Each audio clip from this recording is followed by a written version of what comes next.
Hola chicos de grado noveno, estamos precisamente en la semana 1 de nuestro segundo eh, periodo.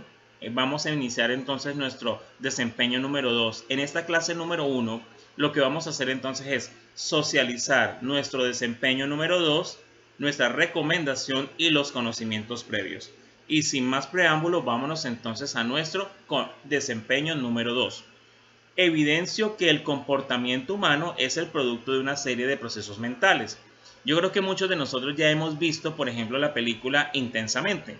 Muy bien, pues es lo que vamos a trabajar en este segundo periodo. Todo el tema de la inteligencia emocional y cómo nuestros procesos mentales hacen que nos comportemos de una u otra manera. Ahí entran precisamente las ideas, los conceptos, pero también nuestras aficiones, pasiones y tendencias. Entonces vamos a trabajar muy bien a partir de lo que sentimos y de lo que pensamos. Ahora bien, ustedes son muy inteligentes y yo sé que ninguno de verdad va a, va a perder el desempeño. Al contrario, todos lo vamos a aprobar y lo vamos a aprobar con éxito. Pero en caso de que de pronto alguno, por X o Y razón, no pueda aprobarlo, les tengo el plan B, que es la recomendación. Y en la recomendación lo que debo hacer es presentar una presentación con diapositivas sobre la relación que hay entre los procesos mentales y el comportamiento del ser humano. Básicamente es un poco lo que hemos visto, sobre todo en esa película tan conocida que se llama Intensamente, que es sobre inteligencia emocional, pero también vamos a hablar un poco de los procesos mentales un poco más profundos. Entonces, los invito para que nos enamoremos de toda esta parte de la filosofía y de la psicología que es tan importante, porque así vamos a entender por qué nosotros nos comportamos como nos comportamos. ¿Listo? Entonces, sin más preámbulos, vamos al video de los conocimientos previos, que son precisamente un ejercicio en el que recordamos todo aquello que vimos en el primer periodo para podernos proyectar al periodo 2 o al segundo periodo, como le decimos. ¿Listo? Buenas tardes, chicos del grado noveno. Hoy desde el colegio Piaget, mañana desde cualquier lugar del mundo. Bien, lo que vamos a empezar a trabajar es un poco lo que hemos venido viendo. ¿Por qué? Porque necesitamos recordar lo que hemos visto para podernos proyectar a un nuevo desempeño. ¿Listo? Entonces, en el primer periodo queríamos empezar hablando de qué era la filosofía, para qué servía eso, con qué se come, por qué la filosofía. Pero no podíamos hablar de la filosofía sin antes hablar de quién la crea. Y entonces nos tocaba sumergirnos en la aventura de la antropología. ¿Por qué es una aventura? Porque tratar de comprender, tratar de delimitar al hombre es un gran reto. ¿Por qué? Porque el hombre es un enigma para sí mismo. Muchos filósofos han dicho que el hombre es un microcosmos. ¿Qué quiere decir eso? El cosmos es el universo y el universo está casi que totalmente inexplorado, al menos por nosotros. Bien, lo mismo pasa con el ser humano. El ser humano es un pequeño universo, un universo particular, personal. Muchas veces lo decimos, nosotros a veces no nos conocemos ni nosotros mismos. La antropología entonces va a ser una gran parte de la filosofía, ¿cierto?, que se va a encargar de tratar de estudiar al hombre, y lo estudia desde varios campos.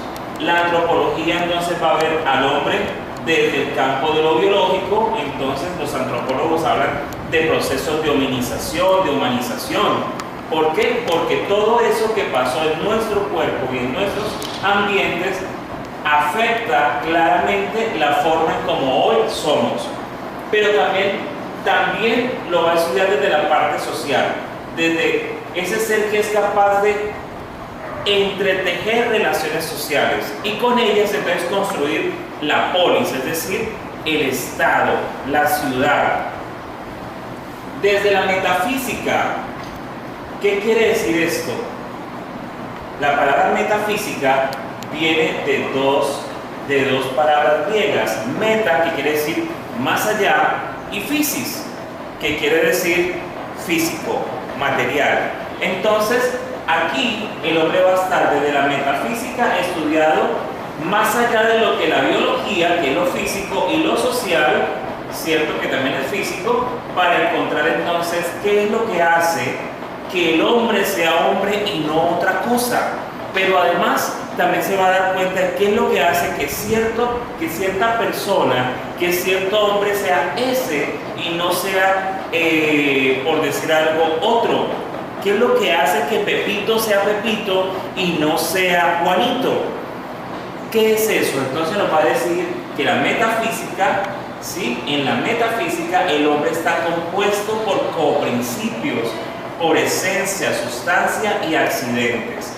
Bien, pero también va a ser estudiado desde lo económico, las relaciones económicas que el hombre teje, los cambios como el trueque, luego la moneda, la economía, sus relaciones económicas, cómo logran pasar de un estado que era nómada, recolector y cazador, para convertirse entonces en un ser sedentario, que ya puede cultivar y que puede criar sus propios animales para alimentarse.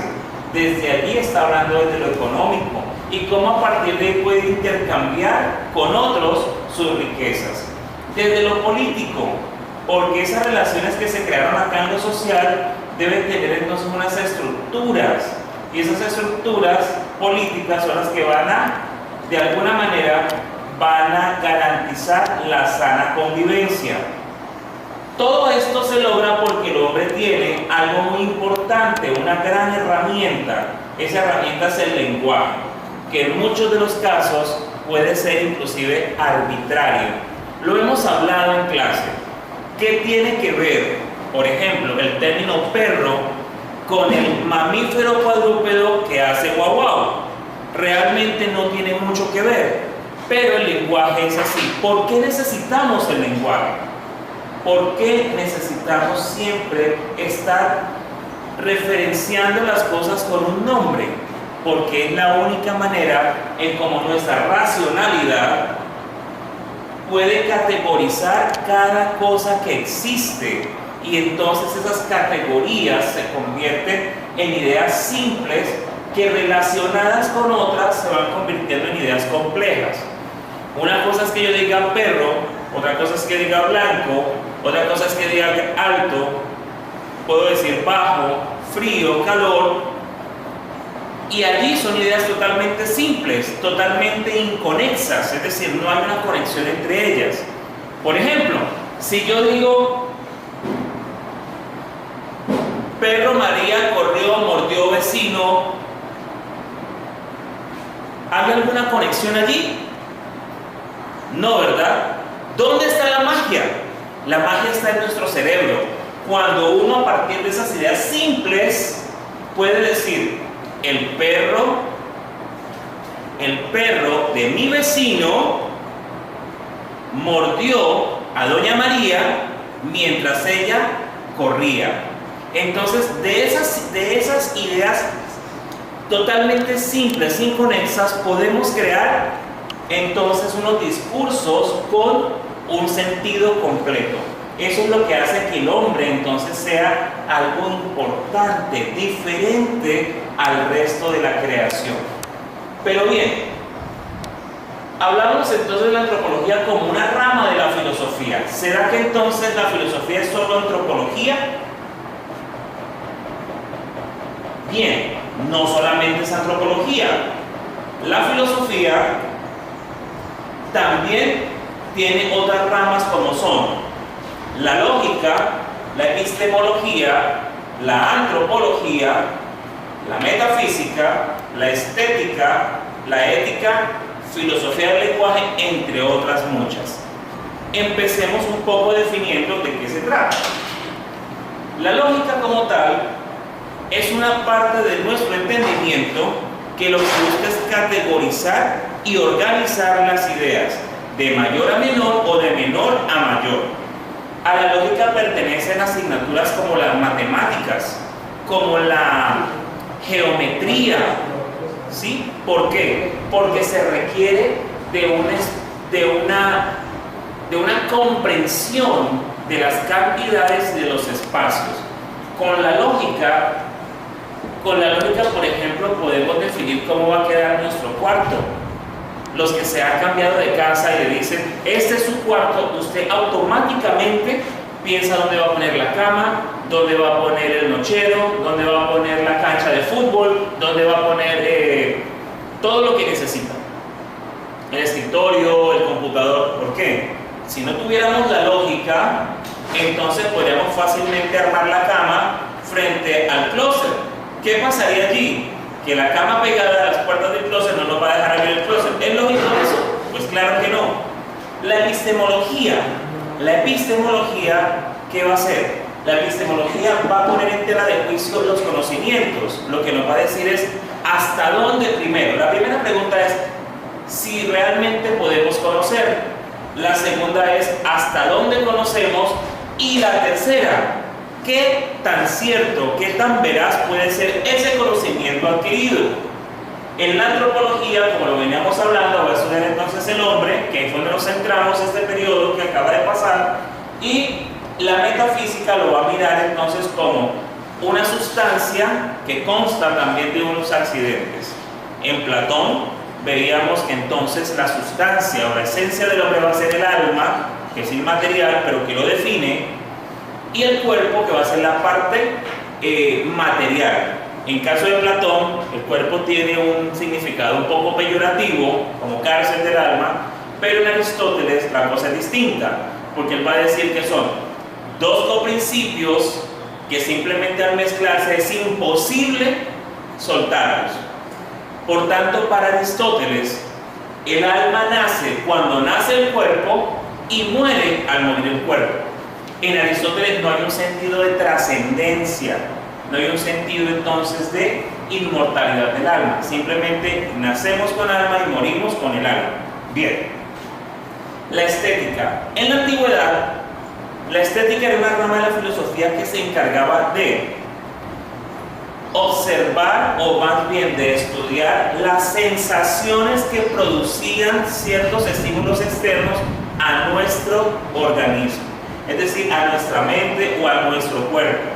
Entonces, por ejemplo, la estética iba a estudiar el por qué frente a los ácidos nosotros hacemos un poquito la cara como fuerte, o por qué nos gusta tanto el olor del chocolate, pero también porque ciertos paisajes nos traen mucha paz, u otros nos pueden traer mucho vértigo, u otras situaciones nos pueden traer inclusive sentimientos de impotencia, de rabia o de amor.